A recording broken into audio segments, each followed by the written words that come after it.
우리의 영생 얻는 이 신앙생활과 빛은 뗄래야 뗄 수 없는 아주 깊은 관계가 있습니다.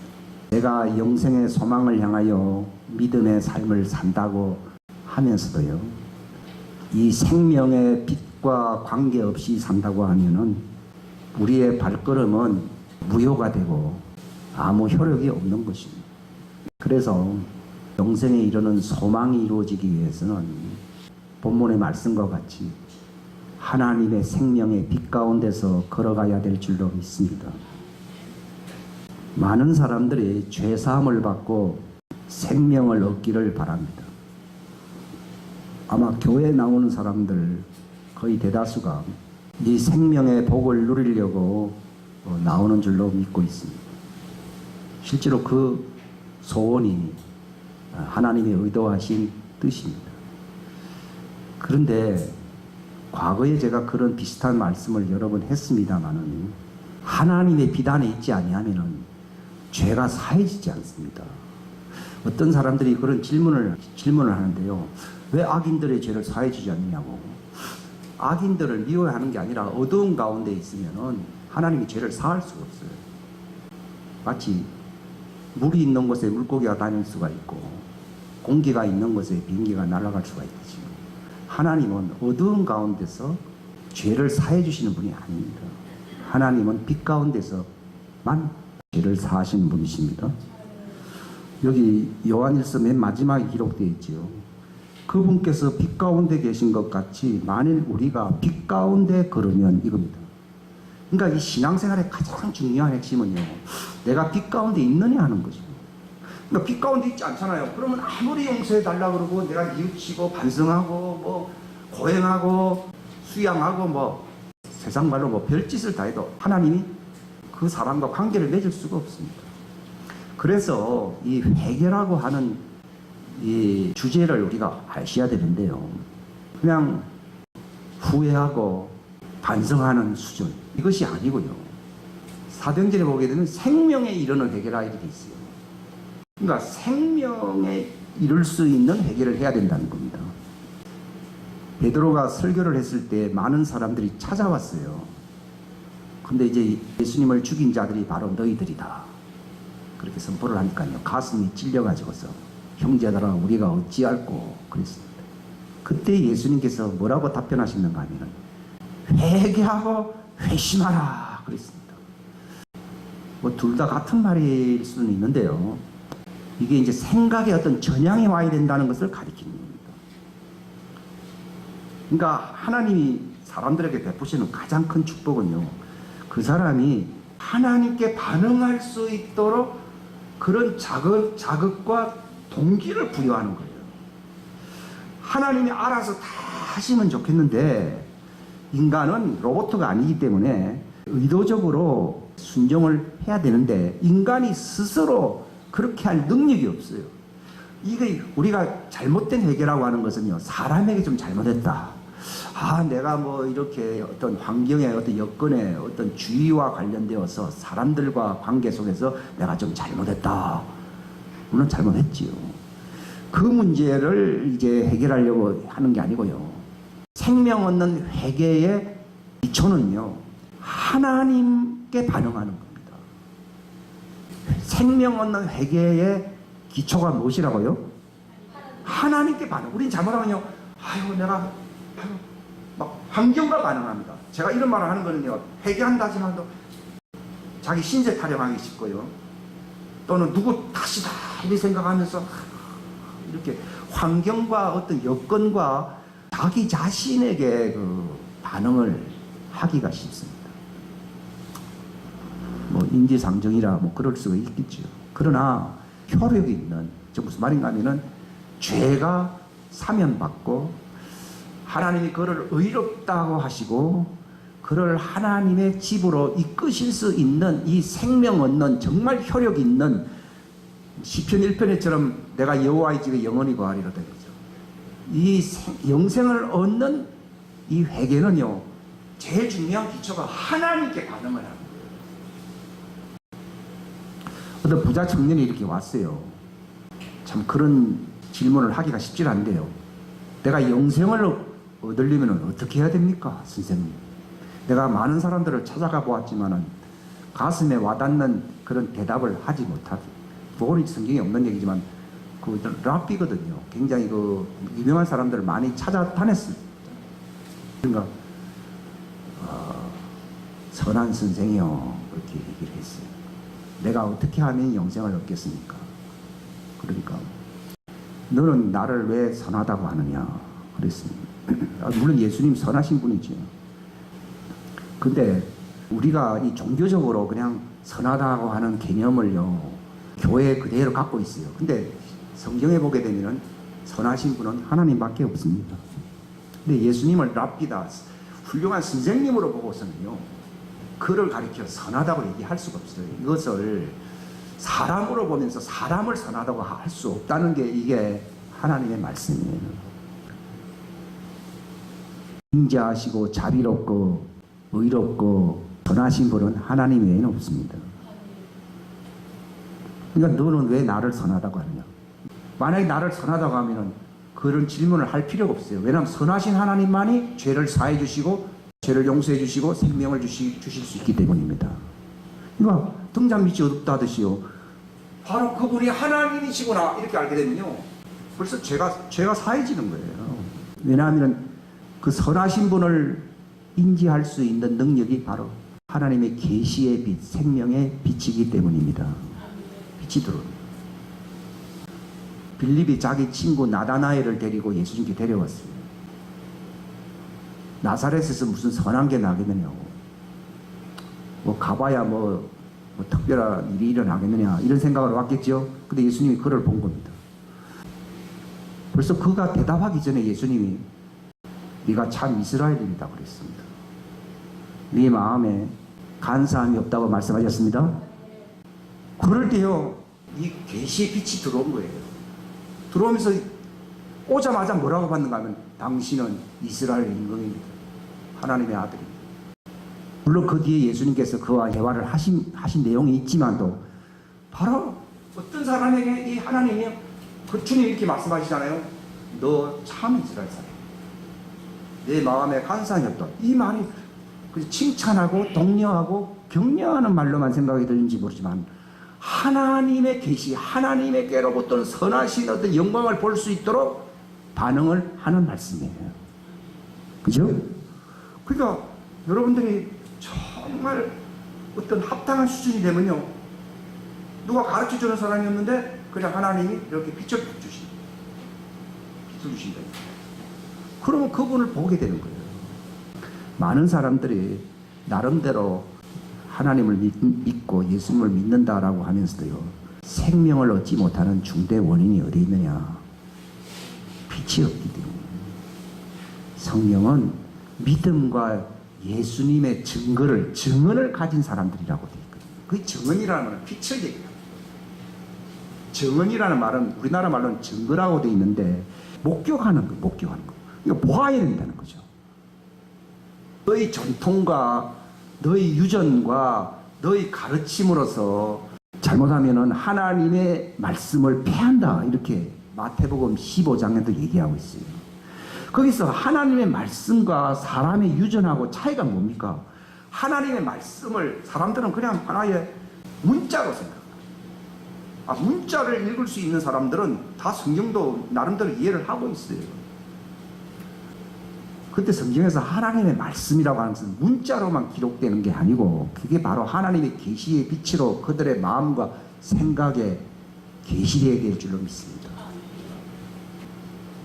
그냥 하나의 전통, 하나의 문자, 어떤 교리 이런 걸로서요, 하나님의 그 계시의 영역에서 역사하는 이 하나님의 말씀의 위력을 무력화시킬 수 있습니다. 그걸 하나님의 말씀을 옛날 성경에는 폐한다 이렇게 부르기, 폐한다는 뜻이 효력이 없어지게 한다. 효력이 없어지는 거죠. 요한복음 6장 68절에도 예수님이 말씀하셨듯이 내 말은 문자가 이렇게 말 안 했습니다.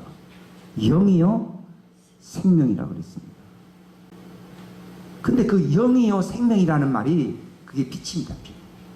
이게 자연계의 빛이 아니고 초자연적인 하나님 자신의 빛입니다. 우리가 그 빛을 받아야 될 줄로 믿습니다. 왜 죄가 사해지지 않느냐? 어두운 가운데. 여기 요한일서를 기록했을 때도요, 이게 참 교회가 적어도 한 30년 이상 진행되고 난 뒤에 기록된 말씀인데, 가장 큰 실수가 뭔가 하면 교제를 하지요. 교회에서 교제합시다. 세상 교제는 그냥 육체가 모이면 할 수 있어요. 근데 하나님의 왕국의 기관이죠, 교회는요. 소속이 하나님의 왕국의 소속만이 교회예요. 그냥 하나의 종교단체가 아니고, 자면 종교단체는 그냥 사람들끼리 어울리는 그런 사교단체가 되기 쉽습니다. 그러니까 하나님의 왕국에 소속되는 그 기관으로서의, 이걸 하나님의 몸이라고 얘기하는데, 교회는, 교회의 교제라고 하는 것은요, 그 배경이 빛이셔야 돼요. 빛. 교회가 교회되기 위해서는, 정말 진정한 교제가 일어나기 위해서는요, 사람도 공기가 있는 곳에 숨 쉬며 살 수 있듯이 하나님의 빛이셔야 돼요. 그러니까 빛을 마셔야 돼요. 이 빛은 계시의 영역이거든, 계시. 그러니까 계시의 영역 속에 살아야 돼요. 그러니까 초대교회는 이 계시의 영역 속에서 진행되어 온 사도들의 가르침을 받았기 때문에요. 그래서 거기는 잘못된 예언이라는 게 없어요. 복음을 얘기하거든요. 하나님이 계시해 준 걸 말을 하는 거예요. 근데 이거 제가 비판하고 싶어서가 아니라 초대교회와는 거리가 많이 멀어져 있거든요. 그러니까 보지 못한 것을 본 것처럼 얘기하고 이런 이상한 일이 일어날 수 있어요. 그러니까 증언이라는 말이 무슨 말인가 하면 목격한다는 얘기예요. 원래 그게. 그러니까 이걸 볼 수 있어야 되는 거거든요. 근데 보려고 그러면 빛이 있어야 돼요. 그저 믿는다 이렇게 나름대로 다 믿죠. 바울도 믿었잖아요. 근데 갑자기 빛이 비치니까 눈이 확 멀어버렸거든요. 자기 나름대로는 믿죠. 그러나 믿음은 하나님의 빛으로 목격하면서 보는 믿음이지 자기 생각으로 느끼는 믿음이 아니라는 거예요. 이게 이제 하나님이 의도하신 또 그 뜻대로 걸어갔던 초대교회와 현대교회와의 차이점이 거기에 있습니다. 저는 비판하고 싶은 마음은 없습니다. 도리어 마지막 시대 교회는 초대교회보다도 월등히 나아진다고 성경은 기록되어 있습니다. 예언되어 있기 때문에 그렇게 되어야 되지. 저는 기초를 말을 하는 것이고, 기도를 해야 되는데 기도 속에서 빠뜨릴 수 없는 게 무엇이냐. 나름대로 신앙생활을 하려고 뭔가 노력하는 사람들을 치고 기도 안 한 사람은 없어요. 누가복음 18장에도 두 사람이 성전에 기도하러 갔어요. 오늘날도 교회에 두 무리가 있어요. 어떤 사람은 저 사람 같이 나는 안 살아요. 나는 훌륭하게 살아요. 나는 일주일에 2번 금식하고 구제도 하고 내가 하나님 뜻대로 살려고 얼마나 내가 노력을 많이 이렇게 보면서 이런 사람들하고는 차원이 다르다고 자꾸 사람하고 비교를 하거든요. 근데 세리는 가슴을 치며 감히 얼굴을 우러러 하늘을 바라볼 면목이 없어요. 나는 죄인입니다. 그러니까 하나님이 그 사람이 의롭다함을 받고 돌아갔다고 되어 있어요. 그러니까 내가 그 사람의 하나님이다. 외모로 보건대는 전자가 훌륭한 사람이지만도요, 왜 후자를 저 사람이 의롭다함을 받고 돌아갔다고 얘기했느냐? 그에게 하나님의 계시의 빛, 은혜의 빛이 비치었기 때문입니다. 비치었기 때문입니다. 그게 빛 가운데 있었던 거예요. 그러니까 그 죄를 사해 주는 거예요. 빛은 우리의 빛이 아닙니다. 하나님의 빛입니다. 그러니까 하나님은 누구에게 빛을 비춰주시느냐? 그렇게 회개하는 사람들에게 빛을 비춰주신다는 겁니다. 우리가 바라는 소망, 영생이라고 하는 것은 하나님의 빛이 들어올 때에 내가 은혜를 받는 것이고 하나님의 복을 받는 것이고 영생에 이르는 것이지, 하나님의 빛이 없다고 하면은 나는 하나님이 베푸시는 은혜와 축복과 아무 상관이 없습니다. 민수기 6장 24절 이유가 소위 말하는 모세의 축복 기도입니다. 그 기도의 내용이 뭡니까? 그 기도가 3가지로 나누어서 기록이 되어 있는데, 하나님이 내게 빛을 비춰주기를 바란다는 거예요. 하나님이 너에게 얼굴을 향하여 드사 너에게 얼굴빛을 비추고 너를 어떻게 바라보면서 지키시고 하는 겁니다. 그러니까 최고의 축복은 바로 하나님의 은혜의 빛, 생명의 빛, 축복의 빛, 보호의 빛, 빛을 비추어 주시는 거예요. 사단을 이길 수 있는, 어둠의 세력을 이길 수 있는 강력한 능력이 무엇이냐? 빛입니다. 사단은 능력은 있습니다만도 빛 앞에서는 무력합니다. 왜냐하면 사단에게 없는 게 있어요. 능력도 있고 심지어 은사도 있어요. 그가 옛날 과거에 받았던 하나님은 은사를 베푸실 때는 후회함이 없다고 그랬거든요. 아이 그만두자 가져오너라 하는 게 아니라 준 건 준 겁니다. 근데 사단이 하나님을 반역했을 때 잃어버린 가장 중요한 핵심이 무엇이냐? 빛입니다. 그는 빛의 천사였는데 하나님을 반역했을 때에 뭐가 사라져 버렸습니까? 빛이 사라집니다. 그래서 그는 흑암의 세력이라고 되어 있습니다. 사람들이 나는 이렇게 은사가 있고 능력이 있고 복을 나름대로 받았다고 얘기하거든요. 그런데 하나님께로부터는 버림받을 수 있습니다. 그게 마태복음에 잘 기록되어 있잖아요. 내가 권능을 행했습니다. 뭐 여러 가지 했다 그럽니다. 근데 불법자를 했거든요. 근데 왜 불법자입니까? 어두운 가운데 있었던 거예요. 그러니까 어두운 가운데 살면서도요, 얼마든지 사역과 봉사와 일들을 할 수가 있어요. 이게 참 큰 속임수입니다. 큰 위험성이 내포되어 있는 거예요. 그렇기 때문에 신앙생활의 가장 중요한 것은요, 하나님의 빛이 항상 비추어지도록. 그러니까 다른 거 어떤 것보다도요, 하나님의 생명의 빛이 항상 나에게, 우리 가정에 또 나와 관계하는 사람들 속에 임할 수 있도록 항상 그것을 구하고 기도해야 될 줄로 믿습니다. 그러니까 회개라고 하는 게 뭘 구하는 것이라고요? 빛을 구하세요. 우리가 왜 회개합니까? 어둠이 되고. 그러니까 예수님께서도 너희 빛이 어둠이 되지 않도록 조심하라. 만약에 어둠이 되면은 얼마나 답답하겠냐 본인이 압니다. 어둠이 가운데 자기가 가야 할 길을 가지 못하고 방황할 수밖에 없어요. 근데 빛 가운데 있는 사람은 주님이 가신 그 길을, 주님이 부르시는 그 길을 우리가 갈 수가 있습니다. 그 때문에 예수님은 깨어있으라 이렇게 말했습니다. 따라합시다. 회개는 깨어있으려고 발악하는 것이다. 예, 발악합니다. 거기서 깨어있다는 말이 무슨 말입니까? 그게 빛이죠. 눈을 감고 수면 속에 들어가면 어떻게 됩니까? 빛이 차단돼 버립니다. 신적으로 뭐 잠을 자지 말라는 얘기가 아니라요, 꿈속에서도 우리가 빛 가운데 있으면 하나님의 계시의 꿈을 꿀 수가 있지 않습니까? 근데 영적으로 어두운 가운데 있으면서 또 육신의 잠을 자게 되면요, 꿈이요, 컬러가 달라집니다. 이 빛과 어둠의 관계를 여러분들이 잘 이해를 하셔야 되고요. 회개의 가장 중요한 핵심이, 내가 어둠에서 탈출해, 어둠에서 나와서 빛의 세계 속으로 들어가려고 힘써야 돼요. 왜냐하면 빛 가운데서만 하나님이 그 사람과 관계를 가지는 것이지, 어둠 가운데 있으면은 하나님과 아무 관계가 없습니다. 제가 첫 번째 말씀드렸다시피요, 하나님께 반응하게 하는 것이 바로 회개케 하는 것이거든요. 그러니까 하나님은 그 사람을 사랑하는데 우리 생각에는 환경이 변화되고 내 삶이 윤택해지고 또 내 소원이 이루어지기를 바라고 다 그렇게 얘기합니다. 근데 그 소원이 이루어져도요, 계시의 빛 가운데서 살질 아니하면은 하나님과 인연이 없습니다. 하나님과 아무 관계가 없었습니다. 그러니까 영원히 하나님과 결별할 수밖에 없는 상황으로 갈 수밖에 없습니다. 그게 결국은 사후에 지옥 간다는 얘기죠. 그렇기 때문에 하나님은 그 사람을 깨워주기를 바랍니다. 우리가 깨운다는 얘기가 하나님께 반응하는 거예요. 여기 에베소서 여기 5장에 있지요.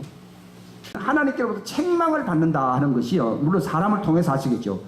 빛으로 말미암아 밝히 드러나게 된다. 그러니까 하나님은 어떻게든지 빛을 비추시려고 책망하는 거예요. 빛과 관계가 있다는 거예요. 그러므로 그분께서 이르시기를 너 잠자는 자여 깨어서 죽은 자들, 우리가 무슨 말인가? 잠자면은 죽는 거예요. 오늘날 신앙생활 잠자는 사람이 태반입니다. 빛 가운데서 단 10초를 신음하듯이 기도해도 하나님 그 기도 받습니다. 그러나 참 어두운 가운데 있다는 말은요, 내가 육신적으로는 전혀 장애가 없지만은요, 그게 수면 속에 있기 때문에요, 그 기도를 헛된 기도, 헛된 반복의 기도라. 우리나라 옛날 과거 성경 번역에는 중원부원한다 이렇게 되어 있는데, 원래 그게 계속 효력 없는 기도를 하게 된다. 그때입니다. 중원부원이라는 말이요, 맞는 말이 아닙니다. 우리는 기도가 어떻게 보면 중원부원하죠. 하나님 뜻을 이루어 주십시오. 100번, 1000번 해도 괜찮지요. 근데 그런 걸 얘기하는 게 아니라 효력 없는 기도를 하지 말라 그 얘기입니다. 그럼 어떻게 하는 게 효력 없는 기도입니까? 잠꼬대 하는 거예요. 그러니까 내가 빛 가운데 있지 않잖아요. 이루어주시고 저것도 되게 해주시고 하지 마세요. 하나님과 교신이야. 빛 가운데 있으면 하나님과 교신이 됩니다. 교신이라는 말 하십니까? 통화가 된다. 그러니까 신음하는 소리만 내도 하나님 다 듣습니다. 회개했다는 말은 내가 빛 가운데 있다 이 말입니다. 하나님과 교신할 수 있는 효력 있는 기도를 할 수 있게 된다 이 말입니다. 그래서 신앙생활에서 가장 중요한 기초가 뭐냐? 교회 모임에서 가장 중요한 기초 환경이 무엇이냐? 빛입니다. 빛 가운데 있습니다. 그분이 빛 가운데 있는 것처럼. 근데 하나님이 왜 그 사람을 간섭합니까? 왜 설교를 해야 됩니까? 왜 책망을 해야 됩니까? 왜 자꾸 지적을 해야 됩니까? 지적해서 저에게 득될 거 하나도 없어요. 하나님께 반응하게 하는 거예요. 자꾸 왜 나를 괴롭히느냐? 왜 간섭하느냐? 사람도 그러잖아요. 그런 게 아니고 하나님께 반응을 하라는 거예요. 그럼 하나님께 반응하면서 내가 잘못했습니다 하는 말이 내가 어둠 속에 있었다 이 말입니다. 내가 잘못했다는 말이 무엇이라고요? 어둠 속에 있었다 이 말이에요. 여러분, 다윗이 전쟁에 나가야 할 그때에 전쟁에 나가지 아니하고 그냥 한가하게 궁전에 있었어요. 이상하게 하나님이 하라고 하는 일을 안 하고 개인 사사로운 일을 하게 되면 사단은 끼어들게 됐습니다. 그래서 내용을 여러분이 잘 알다시피 사무엘하 그 12장이니까 우리아를 죽게 만들고 그 우리아의 아내를 빼앗고 여러 가지 이제 뭐 일들이 나타나거든요. 그럼 왜 그런 일을 하느냐고요. 그렇게 훌륭한 왕인데 왜 갑자기 그랬느냐. 제가 그런 질문을 했다고 해도 참 의문점이 많은데요. 하나님이 하라고 하는 일을 안 하면은요, 뭐가 들어온다고요? 어둠이 들어요. 내가 당장 도둑질 안 해요. 그러니까 우리는 뭘 나쁜 짓을 안 하겠다고 하지만요, 하나님과 관계가 된 일을 하지 아니하면 뭐가 들어온다고요? 어둠이 들어요. 어둠이 들어오니까 쉽게 과거에는 감히 행할 수 없는 엄청난 짓을 저지르게 됩니다. 근데 이제 신기한 것은요, 어둠 가운데 있으면 나쁜 짓만 하는 게 아니라요, 죄책감도 없습니다. 그러니까 하나님은 다윗을 돌이키려고요. 그러니까 하나님은 어떻게 돌이키냐? 빛 가운데로 들어오게 만들어요. 우리는 애들 하면요, 잘잘못을 자꾸 이렇게 책망을 하고 잔소리를 많이 하거든요. 그게 아니에요. 하나님만 그게 아니에요. 빛으로 반응하도록 인도하십니다. 나단이 나타나가지고요, 지혜롭게 하지요. 어떤 부자가 있었는데 지나가는 그 객이 도와달라고 하니까 자기는 양과 소가 많은데 그 가난한 사람의 집에 있는 한두 마리밖에 없는데 그걸 빼앗아 가지고서 그걸 요리해 가지고 그 사람을 대접했어요. 다윗이요, 깜짝 놀래가지고 그럴 수 있냐, 그러면 반드시 죽여야 했거든요. 그게 바로 당신입니다. 이 방법이요, 하나님께 반응하는 거예요. 그래야 이 사람을 살려줄 수가 있습니다. 그가 참회하면서 기록한 시편이 시편 51편에 기록되어 있는데, 자기가 뭘 하게 됐는가 하면, 내가 하나님께, 오직 하나님께 죄를 지었습니다. 물론 그게 과거에는요, 살인한다든지 하면 인간에게 잘못한 것인데 왜 다윗은 사람에게 잘못했다는 말을 자꾸 안 쓰고 하나님께, 오직 하나님께만 내가 죄를 지었습니다. 그래서 제가 시편 그 말씀을 잘 인용하지 않는 것은 제가 잘 이해가 안 가기 때문이거든요. 그게 무슨 말인가 하면요. 사람에게 잘못했다고 한다고 해서 그 사람과의 관계는 뭐 어떻게 되는지 모르겠지만 그 죄가 제거되지 않습니다. 우리가 잘못하면요. 사람들과의 어떤 관계 속에서 문제를, 환경과의 관계 속에서 반응을 합니다. 아, 분위기가 안 좋아서 그랬지요. 자기 스스로 자위하잖아요. 스스로 이렇게 자기를 위로하지 않습니까? 그 효력이 없어요. 내가 어두운 가운데 있으면서도 스스로 자책하고 판단하고 뉘우치고 하는 일은 할 수가 있어요, 없어요? 있어요. 그렇게 한다고 해서 죄가 사해지고 하나님의 집에 영원히 거할 수 있는 하나님의 자녀들이 될 수 있는, 즉 영생을 얻을 수 있지를 못한다는 거예요. 내가 왜 그런 짓을 했습니까? 어두움 속에 있어요. 우리의 회개는 내가 어떤 일을 했다 이게 아니라요. 아, 내가 어두움 속에 있어. 거기서 빛으로 들어오게 하죠. 당자가 아주 힘들게 살았어요. 누가복음 15장에 보면. 그래서 뭐 하나님과 결별해서 자기 나름대로 살았어요. 근데 하나님은 저렇게 살아가는 그 동기가 바로 사단에게 속한 거죠. 사단에게 속한 어둠이 일이라는 거죠. 우리는 문제 해결을, 어둠을 해결하는 데다가 초점을 맞추고 자꾸 어떤 나타나는 현상, 내가 이런 짓을 저질렀고 그래서 내가 어떻게 하면 참여하고 숙제를 할 수 있느냐, 이런 것에 관심이 많습니다. 하나님은 그에게 은혜를 베풀기 위해서는요, 그 동기가 어디에 있는지를 인간은 모르기 때문에 회개할 수 있는 길로 인도하는데, 하나님께 반응하기 위해서요, 네가 어두운 가운데 있었다는 것을 알려주는 거예요. 다윗이 깨달은 것은요, 아, 내가 없을 사람이었구나, 내가 그따위 짓을 했구나, 아유, 내가 이런 사람인가, 이게 아니고, 아, 내가 어두움이었다. 거기서 하나님께 하는 것은 빛의 하나님이요, 내가 속았습니다, 이 말. 그렇지 않으면 다음에 그런 짓을 또 하게 됩니다. 우리는 나의 습관을 바꾸고 나의 어떤 그 기질을 어떻게 좀 변화시키고 또 어떻게 환경을 바꾸려고 자꾸 노력을 하거든요. 이 종교적인 것이거든요. 근데 하나님 입장에서는 그 사람이 왜 그렇게 해요? 성경은 마귀에게 속하여 죄를 짓는다고 되어 있어요. 요한일서 3장에. 근데 마귀의 일이 뭡니까? 어두움입니다. 저는 창세기 3장에 하와가 어떻게 선뜻 그 선악을 알게 하는 나무 실과를 먹게 됐느냐.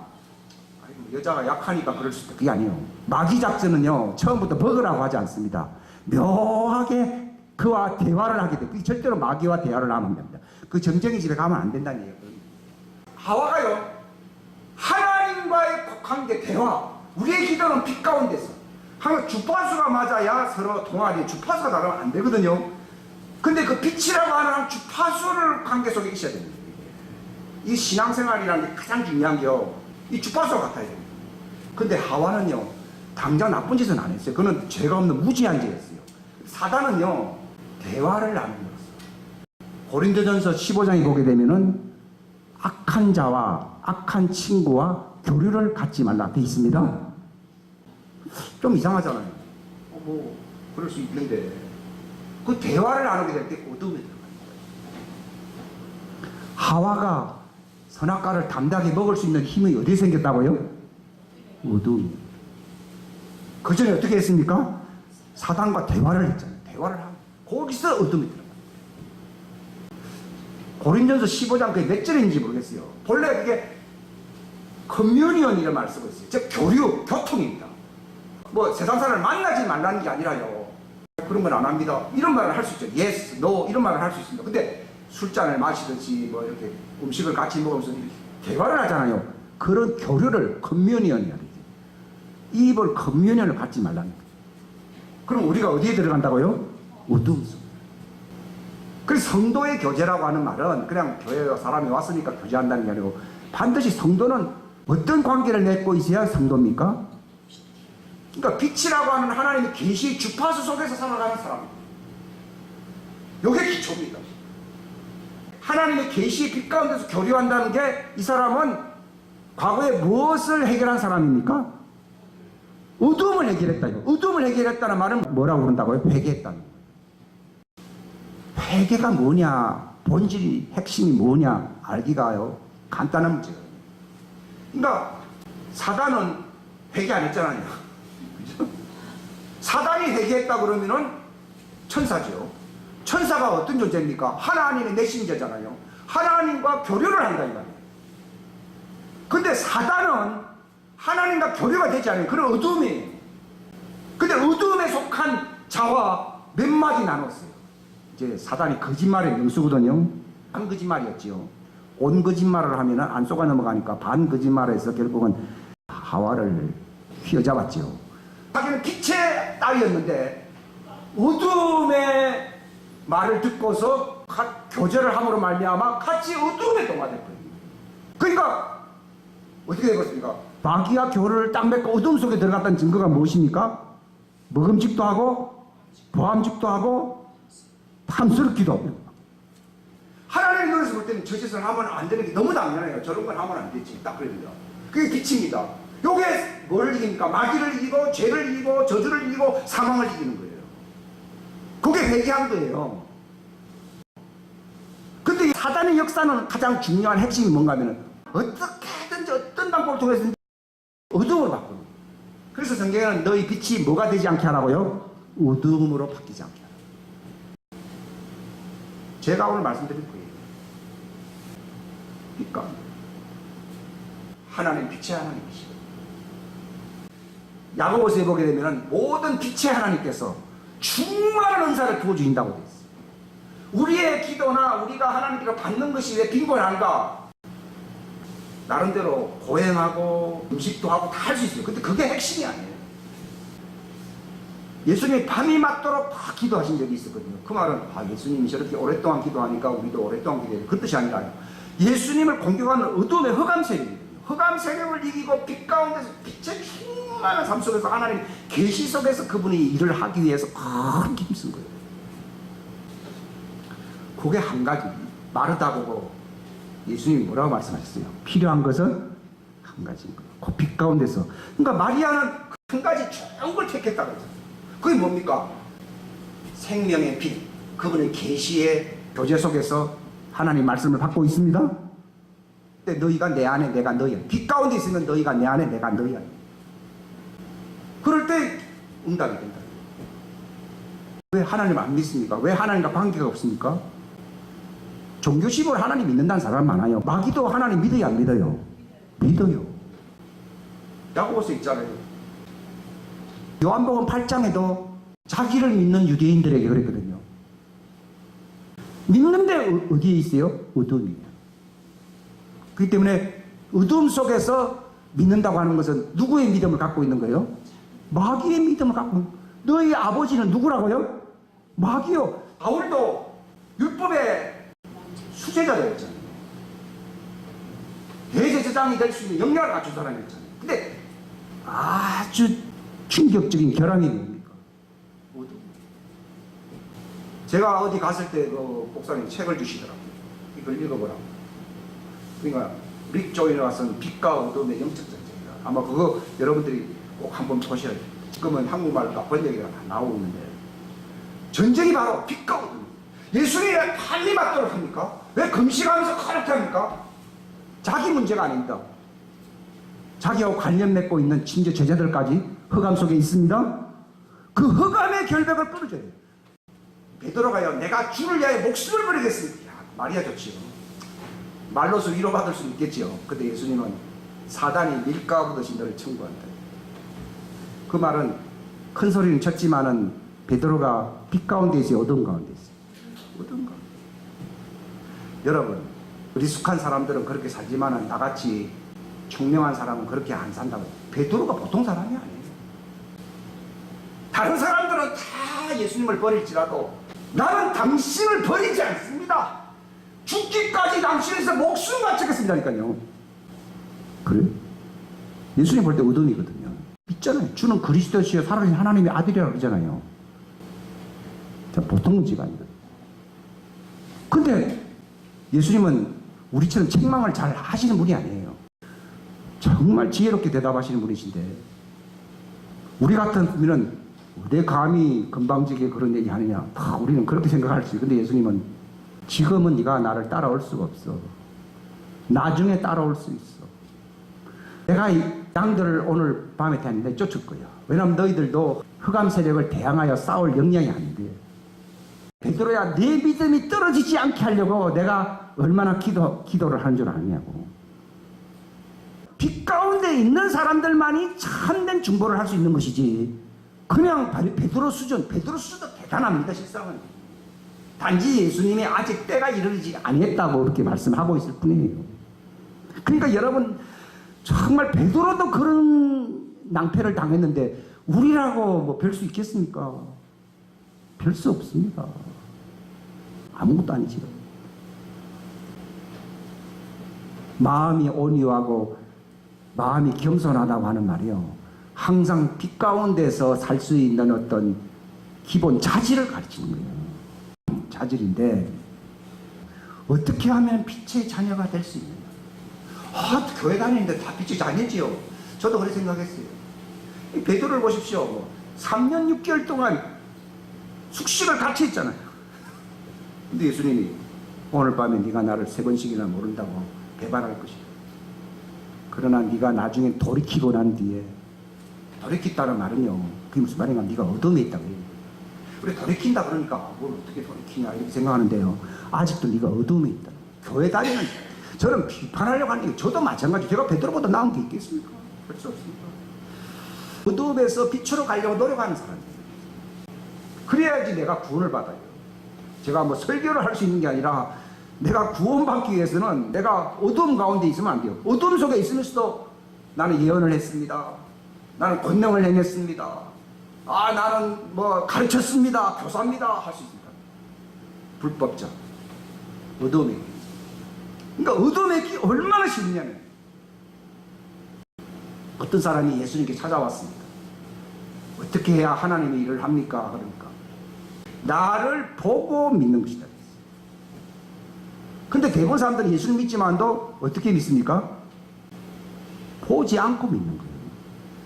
즉 계시의 빛 속에 있지 않다는 얘기예요. 나를 보고 믿는 사람들에게 영생을 준다고 되어 있지, 그냥 나를 믿는 사람, 자기를 믿는 유대인들에게 이르시되 그랬습니까? 아직도 너는 내 말, 내 진리와 교류를 갖지 않고 있다. 내 말에 거한다는 말은요, 그 말씀의 계시가 이렇게 너희 마음과 교통이 된다. 그게 너희가 내 말에 거하면은 하는 얘기예요. 그러면 네가 진리를 알게 되고 네가 자유한다. 즉 빛 가운데 들어오면 하나님 죄를 사해 준다는 얘기입니다. 그 말은 이 사람들이 어두운 가운데서 다 믿고 있거든요. 그러니까 죄가 사해지지를 않습니다. 근데 자기들 나름대로는 다 죄사함 받았다고 생각해야 하네요. 근데 그게 문제예요. 그게 문제예요. 그게 큰 착각이야. 그리고 딱 들을 수도 있어요. 만약 빛 가운데 있는 사람 같으면요, 주님 제가 회개합니다 이렇게 하면 또 빛이 들어올 수 있습니다. 신경질을 팍 내면서 우리 보고 왜 감히 종이 되었다고, 노예가 되었다고 그런 흉측한 말을 합니까? 딱 그러니까 예수님이 죄를 짓는 사람마다 죄의 종이다. 그러나 인자가 너를 자유케 하면 네가 참으로 자유하리라 했습니다. 그 무슨 말입니까? 네 허감 속에 있다는 겁니다. 오늘 교회 다니는데 허감 속에 있는, 그들이 계속 그 말을 가지고 시비를 거는 것은 그들이 빛 가운데 있다는 얘기입니까? 흑암 속에 있다는 얘기입니까? 그겁니다. 그걸 해결을 하면 되는데, 회개한다는 말은 내가 흑암 속에 있어 이렇게만 하면 되는데, 요한복음 9장 얘기가 다 그 얘기거든요.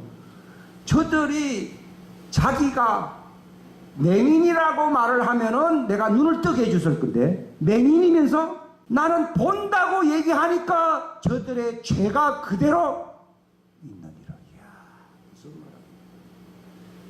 하나님이 죄를 용서해주고 죄를 제거해주는데 인색한 분입니까? 아니에요. 빛 가운데로 들어오는 것이 회개입니다. 나는 소경인데, 주님 내가 소경입니다. 주님 나를 도우소서 하면은 하나님 뭘 주신다고요? 빛을 주신다. 빛을 주실 때에 죄, 저주가 끝나버립니다. 확 끝나버려요. 그게 요한복음 9장 전체. 나는 세상을 심판하러 왔더니 보지 못하는 자들은 보게 하고 보지 못하면서 본다고 하는 자들은 소경되게 만들어버릴 것이다. 그러므로 스스로 본다고 거짓말을 하는 사람은 그의 죄가 용서받습니까? 그대로 있다고 되어 있습니까? 그대로 있다고. 그 제 말이 아니고 그거 성경 말씀 그대로. 근데 제자들 보고 뭐라 했습니까? 너희 눈은 그렇게 보고 너희 귀는 들으니 너희는 복받은 사람이다.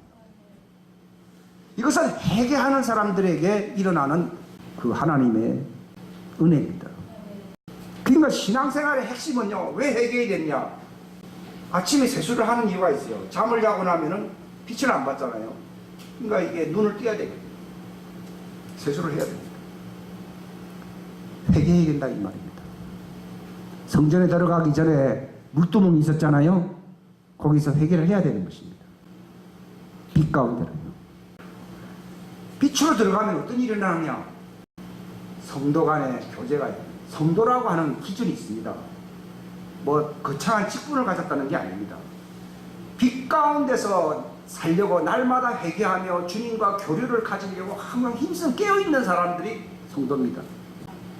그래서 하나님의 빛이 들어오기 때문에 하나님의 형상으로, 하나님의 거룩성으로, 하나님의 신성으로 변화를 자꾸 일으킵니다. 해바라기라는 게 있잖아요. 해를 자꾸 바라보니까 그 모양도 해를 담고 있지 않습니까? 그런 것처럼 하나님을 바라보는 거죠. 어떻게 하나님 일을 합니까? 빛 가운데서 하나님을 보고서 하나님을 믿는 것입니다. 그럴 때에 그 하나님의 이름의 가치와 그 영광을 깨닫게 됩니다. 그전에는 하나님 믿는다, 하나님 믿습니다 이렇게 생각이 돼요. 빛 가운데 들어가게 되면요, 바로 하나님의 이름이 얼마나 영광스러운, 이 보배거든요. 그 보배가 얼마나 영광스러운지를 자기가 알게 됩니다. 그래서 그 이름을 힘입어서 생명을 풍성하게 얻으려고 힘을 쓰게 됩니다.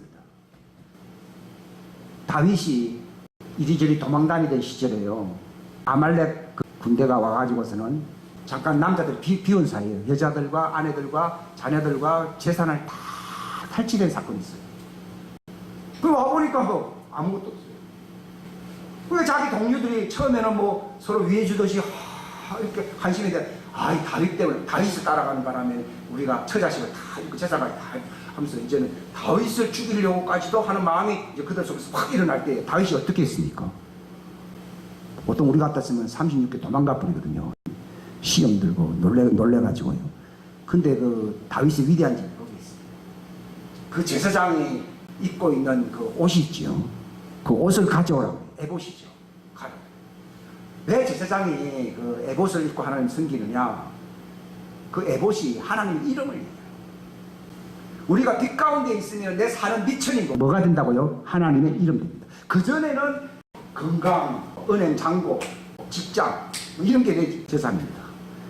물론 그런 게 필요하겠죠. 근데 빛 가운데 들어가서 신앙생활 하다 보면요, 하나님이 입혀주시는 옷이 있습니다. 그게 에봇인데 그 에봇이 뭡니까? 하나님의 이름입니다. 요한복음에 그 20장 31절에 기록되어 있잖아요. 우리가 이 요한복음을 기록하는 목적이 어디 있느냐? 예수가 하나님의 아들임을 믿고 그걸로 끝나는 게 아니에요. 하나님의 아들임을 믿는데 빛 가운데 들어가 있다 이 얘기죠. 믿고 그 이름을, 그 하나님의 아들의 이름을 힘입어 뭘 얻어야 된다고요? 생명을 얻는 것이라 되어 있어요. 우리가 빛 가운데 들어가면 재산이 하나밖에 없습니다. 그 이름입니다. 그 이름에다가 내 운명을 걸 수가 있습니다. 그 이름이 바로 누구의 믿음입니까? 하나님의 믿음입니다.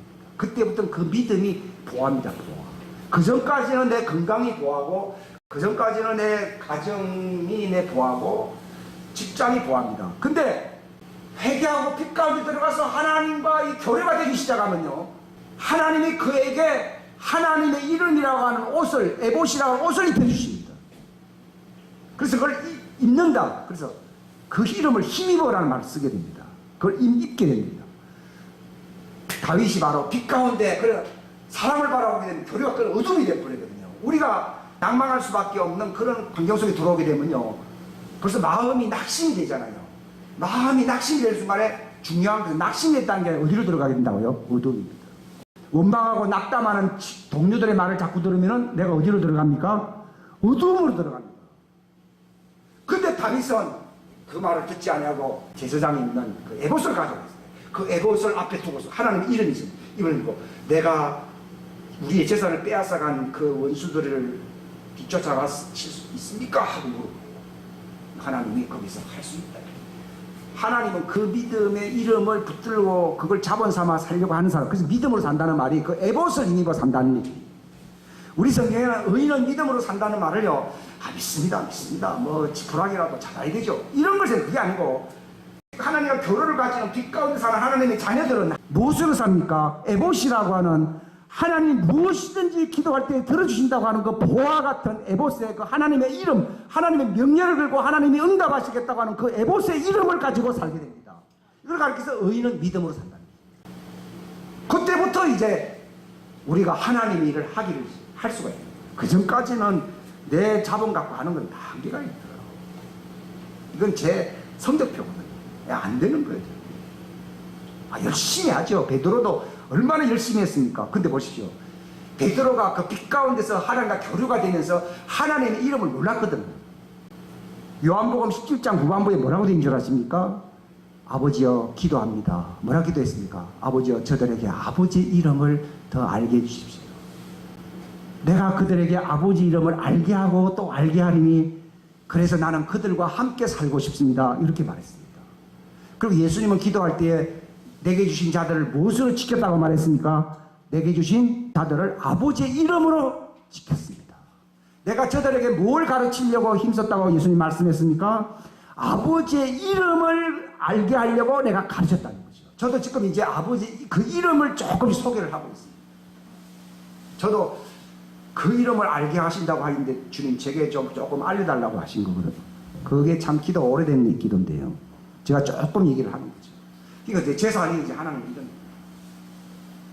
하나님 이름이라니까 환경에 영향을 받을 필요가 없어요. 그 소리는 제가 환경 영향을 받지 않았어요. 그 자신 할 만한 믿음이라는 게 뭡니까? 하나님의 이름이라고 하는 에봇의 그 진가, 그게 보화거든요. 이 보화를 발견한 것이거든요.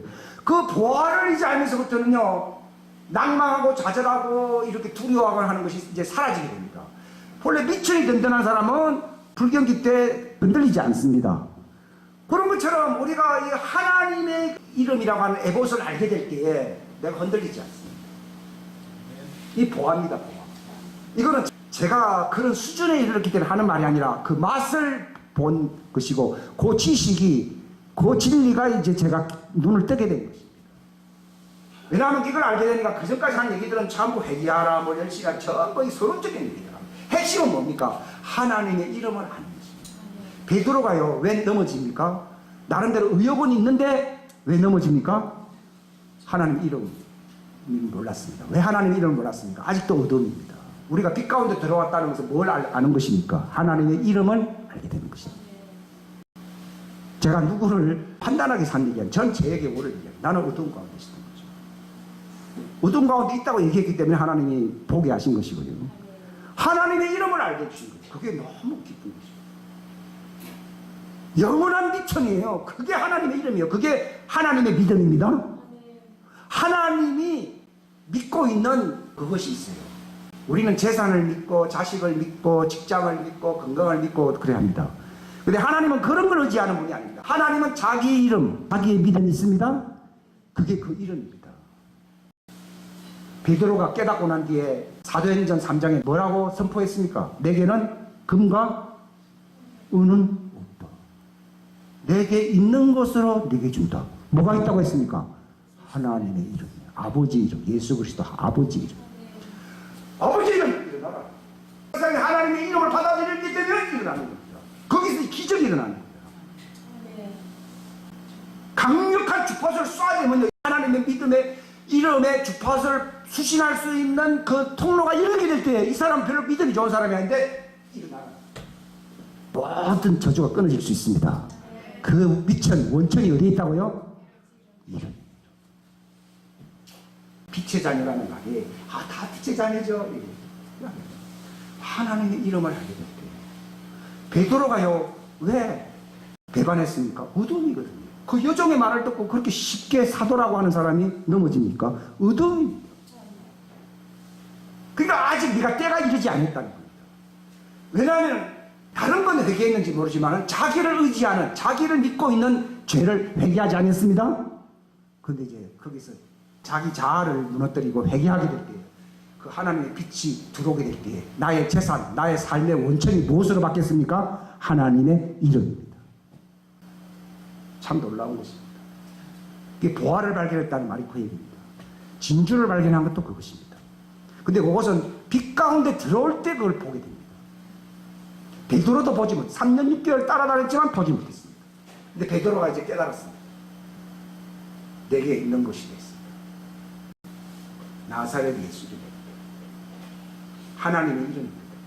아버지 이름입니다. 아버지, 그게 뭐가 온 것입니까? 하나님의 믿음이 온 것입니다. 제가 하나님의 믿음이 이제 진도가 하나 더 나간 거예요. 하나 더 나간 거예요. 왜냐하면 부분적으로 알고 있는 거니까. 하나님의 이름이 하나님의 믿음입니다.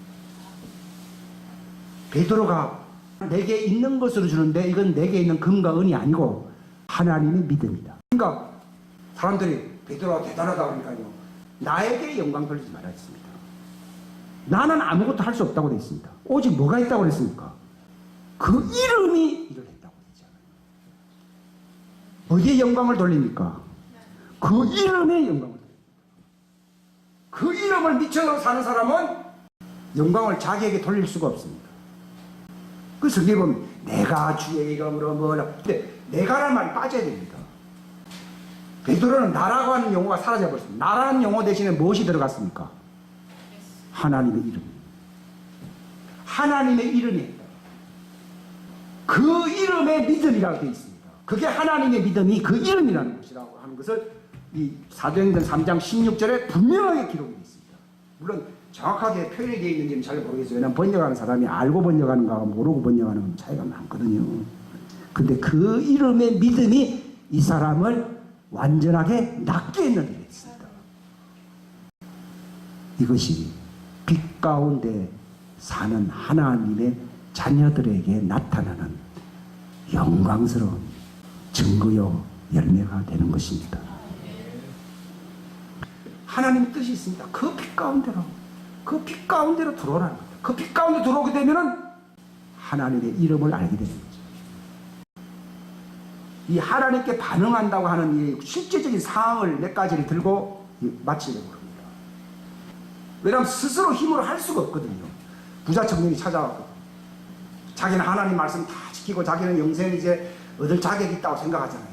근데 어둠이야. 예수님 볼 때는요, 뭐 재산이 많다 없다 그런 걸 보는 게 아니라 어둠. 딱 우리는 사람들 재산이 많느냐 없느냐, 저 사람이 건강하냐 건강하지 않냐 이런 걸 보잖아요. 근데 하나님은요, 딱 볼 때 어둠이구나, 빛이고 그걸 보십니다. 그러니까 부자 청년이 찾아왔을 때 예수님은 그 청년은 사랑했다 했습니다. 근데 그 청년에게 중대 결함이 있다고 말했어요. 무엇입니까? 어둠입니다. 그러면 예수님이 어떻게 전도를 해야 됩니까? 빛으로 가야 되거든요. 근데 빛으로 가는 것을 막는 어둠의 덮개가 있거든요. 인간에게요. 어둠을 유지하려고 하는, 어둠을 나름대로 좋아하게 만드는 그 빛으로 가지 못하게 막는 덮개가 있어요. 덮개. 저 덮개라는 커버. 마치 휘장이죠. 휘장이 있습니다. 이게 뭡니까? 재물이거든요. 그러니까 예수님은 재산을 뺏기 위해서 그 말을 한 게 아니라 내가 부족한 게 있다는 거예요. 그 부족이 뭐냐? 한 가지입니다. 항상 사람들이 필요한 것은 무엇입니까? 한 가지입니다. 뭐가 없습니까? 빛이 없습니다. 그런데 그 빛을 가리는 어두움의 덮개가 이 사람에게는 재물이었습니다. 그래서 덮개를 제거하려고 그 말을 했는데 이 사람은 거기에 반응을 하지 않는 거예요. 그러니까 사람으로서는 할 수가 없다고 되어 있습니다.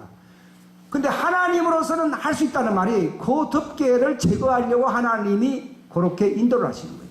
베드로를 이렇게 3년 6개월 따라다니고 네가 이렇게 졸업생이 되었구나. 이제는 너에게 위임장을 주고 네가 사역을 하게 될 것이다. 이렇게 말을 한 게 아니라 이까지 온 것도 결국은 그 덮개를 완전히 제거해서 빛 가운데서 이제 완전히 충만하게 살게 하려고 하는데 그분의 의도가 있는데 아직 그 일이 이루어지지 않았던. 베드로 보고도 창피를 준 이유가 뭐? 대부분 베드로가 창피를 당했지요.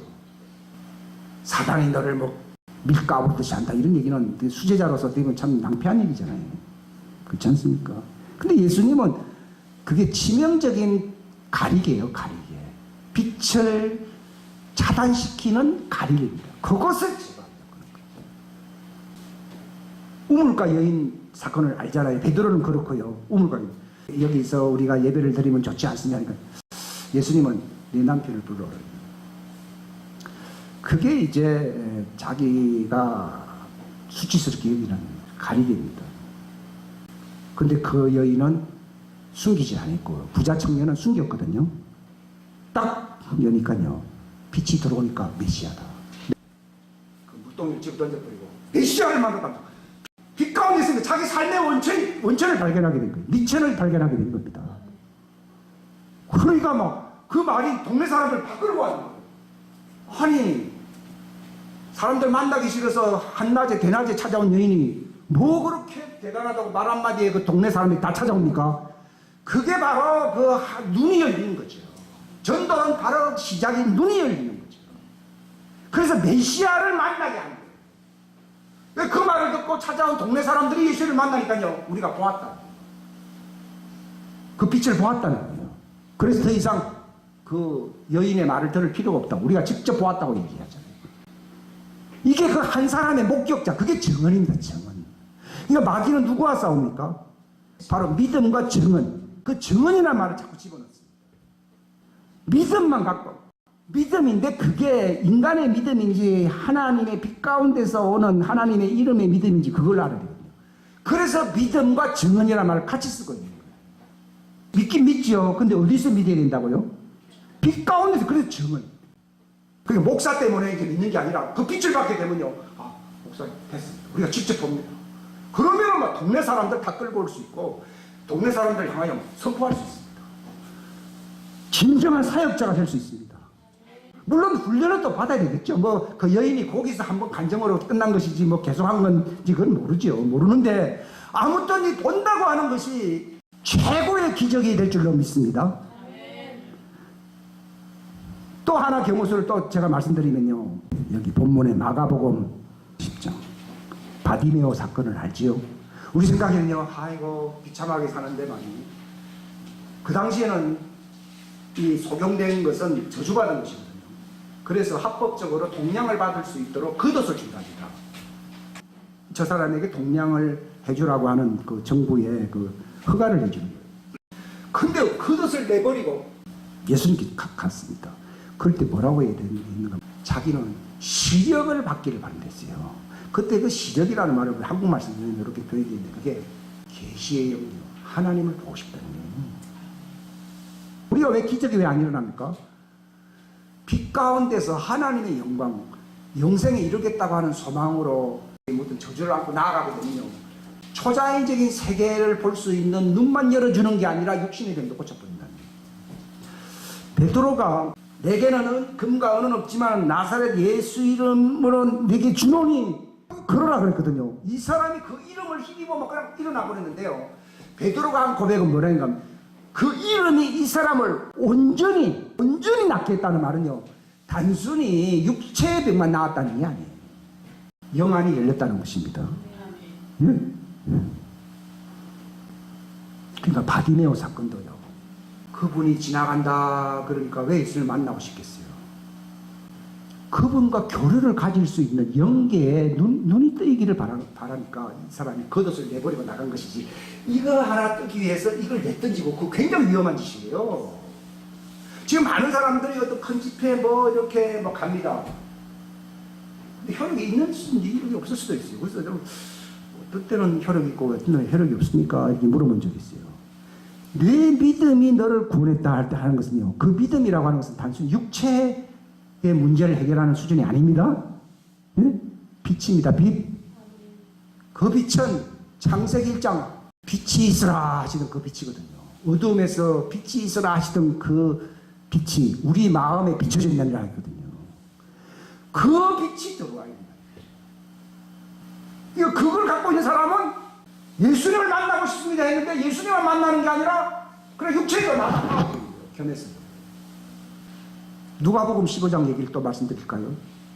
제가 이 말씀드리는 빛이 얼마나 중요한 관건인가를 말씀드리는 것인데 탕자의 비유라고 보통 얘기를 하는데 그가 언제 아버지 집으로 돌아갔습니까? 정신 차렸다는 말이 무슨 말이에요? 빛이 들어온 거예요. 그 전에 행복하게 산 적도 있었고 호의호식하면서 산 적이 있었어요. 여유가 있을 때, 그죠? 근데 그때는 무엇이 결여됐습니까? 빛입니다.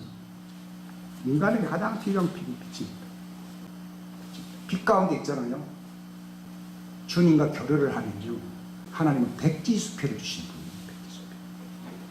빛 가운데서 살기로 작정하고 이렇게 훈련이 된 사람은, 예수님이 그랬잖아요. 내 이 말을 듣고 그대로 살면은 그런 나의 친구를, 하나님의 친구거든요. 다 맡긴다는 내용이거든요. 백지수표를 줍니다. 거기서 무엇이든지라는 말을 쓰게 됩니다. 우리는 어떤 훈련을 받아야 됩니까? 요한계시록 3장 20절에 있지요. 열심을 내고 뭐 하라고요? 회개하라고. 그러면 그는 나와 더불어 먹고 마신다고 되어 있습니다. 무엇이든지 구하는 대로. 이건 아직 우리 시대에 또 제가 보아온 것 속에서는 이루어지질 않는 것 같아요. 근데 빛 가운데 살면 무엇이든지 하는 게, 그는 예수님의 친구입니다. 그는 하나님의 친구입니다. 내가 너희를 친구라 불렀느니 했습니다. 예수님이 왜 제자를 삼으시기를 원하십니까? 친구 되게 하려고. 그래서 내가 하는 일을 너희들도 하고 이보다 더 큰 일도 한다는 것입니다. 그게 친구된 자들에게요, 주시는 특권이라고 말씀을 드릴 수가 있습니다. 이게 열매를 많이 맺는다는 것입니다. 그 이름을 알게 하고, 그게 예수님이 제가 깨닫게 해주신 거는요, 그 이름을 또 알게 하고 또 알게 하겠습니다. 이런 나를 사랑하신 그 사랑이 저들도 받게 하고, 이로써 나도 그들 속에서 안심, 평안하게 살기 위해서입니다. 우리가 막 불안하잖아요. 예수님도 속에서 불안합니다. 근데 내가 예수 이름을 알게 되면은 나는 평안하게 안식 가운데 살게 될 것입니다. 그 가운데 주님은 사시는 겁니다. 너희가 지금까지는 내 이름 안에서 구하지 아니했으나. 이게 무슨 말인가 하면 아직까지라는 말이에요. 어둠에 있다는 얘기입니다. 우리가 기도할 때 예수 이름으로 기도한다. 그거는 뭐 초보자들은 다 아는 것이잖아요. 그런 뜻이 아니고, 그 생명의 빛 가운데서 그 아버지의 이름 미천으로서 너희가 무엇이든지 구해. 그 이름으로, 예수님 말 때는 그 이름 안에서 무엇이든지 원하는 것을 구하라고 되어 있지, 어떤 순서를 위해서, 어떤 마감을 위해서 기도하라고 하는 그 뜻으로, 그 이름으로 기도하는 뜻이 아닙니다. 그게. 요한복음 16장 보십시오. 요한복음 16장 22절입니다. 그러므로 지금은, 그러니까 아직 때가 아니라는 거예요. 지금은 아니다는 얘기입니다. 그런 것처럼 우리도 지금은 아닐 수 있다는 얘기입니다. 지금은 너희에게 근심이 있으나. 왜 근심이 있습니까? 어둠이 있기 때문에. 어둠의 증거가요, 마음이 불안하고 초조하고 답답하고 괴롭고, 그래서 막 기도하잖아요. 물론 기도해야 되죠. 그 수준도 있습니다. 근심이 있으나 내가 다시 너희를 어떻게 한다고요? 본다는 겁니다. 이게 계시의 빛의 영역으로 들어가는 겁니다. 너희가 나를 보리니, 그러면 어떻게 됩니까? 너희 마음이 기뻐할 것이요, 아무도 너희에게 너희 기쁨을 빼앗지 못하리라. 그러면서 23절 다 같이 시작. 그날에는 너희가 아무것도 내게 구하지 않으리라. 무슨 말입니까? 또 빛 가운데 있으니까요, 자식이 나 부모 앞에서요 아무 말 안 해도요, 이게 배고프지? 너 뭐가 필요하지? 다 주시잖아요, 그죠? 근데 멀리 떨어져 있으면 전화도 해야 되고 뭐 문자도 보내야 되고 복잡하잖아요. 그날이라는 말이 무슨 말입니까? 딱 주님 앞에 서 있는 날입니다. 그 빛 가운데 주님과 교제할 친구가 되는 날입니다. 그러니까 여러분이 친구가 안 되면요, 탕자될 가능성이 많습니다. 탕자 후보생이죠. 드러나지 않았을 뿐이죠. 잠재적인 탕자 후보생이 될 수 있어요. 근데 예수님이 말하면 그날이 와야 되거든요. 그날. 이게 그분이 원하는 그날입니다. 요것 때문에 그분이 우리를 부른 겁니다. 근데 아직 우리는 그 수준에 와 있지 않습니다. 왜냐면 아직도 불안하고 초조하지 않습니까? 솔직하지요. 근데 그날에는 너희가 아무것도 내게 구하지 아니하면, 진실로 진실로 내가 너희에게 이르니 너희가 무엇이든지란, 그때부터 무엇이든지란 말이 백지수표가 들어갑니다. 무엇이든지 무엇으로요? 내 이름으로. 내 이름. 이때부터는 자기 재산이 뭐가 된다고요? 하나님의 이름. 여러분, 다윗이 전쟁터에 나가서 죽지 않고 살아남는 이유가 어디 있습니까? 시편 18편 있잖아요. 내가 하나님의 이름을 힘입어 전쟁한다고 했죠. 인간이 대단한 사람입니다. 근데 그런 대단한 사람도 나쁜 짓을 했죠. 무슨 말인가 하면은 빛 가운데 있을 때는 하나님 이름 붙들고 용맹스럽게 싸우지만은 하나님의 뜻대로 순종하지 아니하게 되면은 뭐가 들어온다고요? 어둠이 들어. 어둠이 들어오니까 나쁜 짓을. 그렇기 때문에 사람은 믿을 게 못돼. 그렇게 말하는 그 사람도 믿을 게 못됩니다. 왜냐하면 사람은 다 똑같습니다. 다 잠재적인 탕자들입니다. 근데 예수님은 아버지의 완전하신 것 같이 하나님 앞에서 네가 완전한 자가 되라는 것입니다.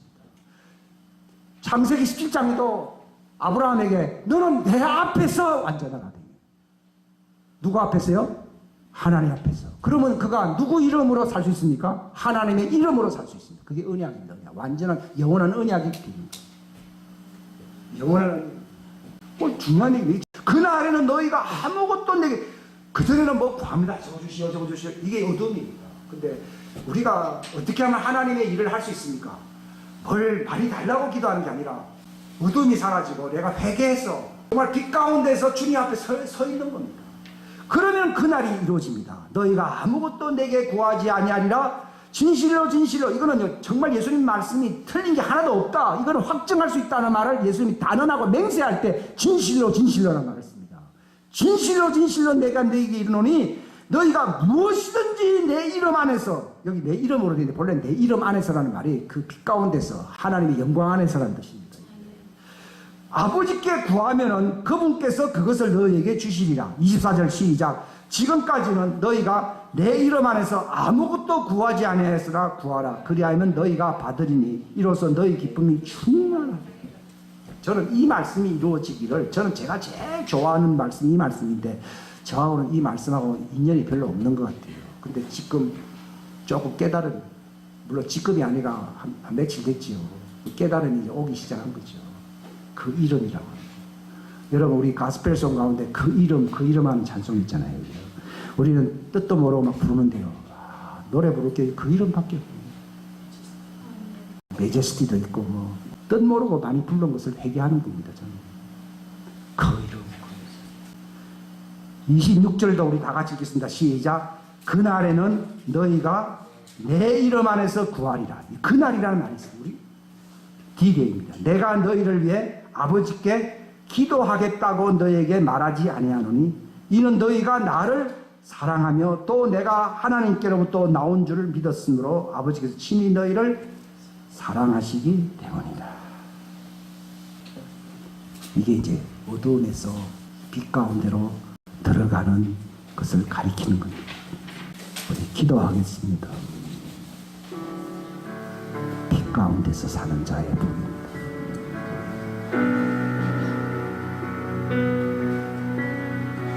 초대교회의 이 시작은 그 기초가 하나님의 빛입니다. 계시의 빛입니다. 베드로의 사역이 언제부터 시작됐습니까? 그 이름, 그 빛의 이름을 알면서부터 사역이 시작되었습니다. 우리가 언제 하나님의 일을 할 수 있습니까? 빛 가운데서 그 이름 안에서 하나님을 보고 믿는 것입니다.